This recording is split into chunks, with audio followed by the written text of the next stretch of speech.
Thank you for joining us for a Life Associates tutorial video. Today, Joe Q participant will be transferring his existing funds within the Life Associates retirement plan from one investment option to another. Once Joe has logged in, he selects the Transactions option along the top navigation section of the page. He's redirected to the Investment Election Change page by default. Along the left navigation section of the page, he selects the Transfer Funds option.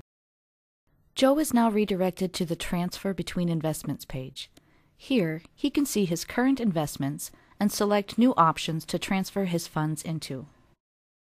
The Current Balance and Current Percentage columns show Joe which investment options he's currently in, how much money he has in each investment, and what percentage of his total balance those amounts represent. Joe has decided to transfer out 50% of the funds he has in the Lifetime 2040 investment option. He enters 50 into the text box in the From column. Now, Joe must decide what new investments he'd like to put those funds into. He may choose one or several different investment options. Joe decides to choose two new investment options for his funds. He has chosen to put 75% into the Equity Income separate account and 25% into the Diversified International separate account.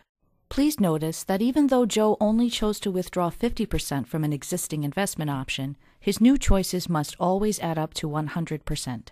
If the new investment option choices do not add up to exactly 100%, you will not be allowed to complete the transfer.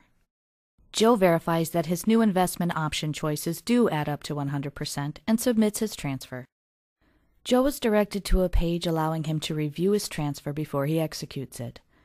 He can see that he has withdrawn 50% from his original investment option, that he will be moving his funds to the new options he selected, and what the difference in his ending balance will look like. Once Joe has verified his transfer, he selects the Continue option at the bottom of the page. Joe is now directed to a page allowing him to review his completed transfer. He is provided with a confirmation number should he need to reference this transaction in the future. This concludes the Transfer of Existing Balances tutorial.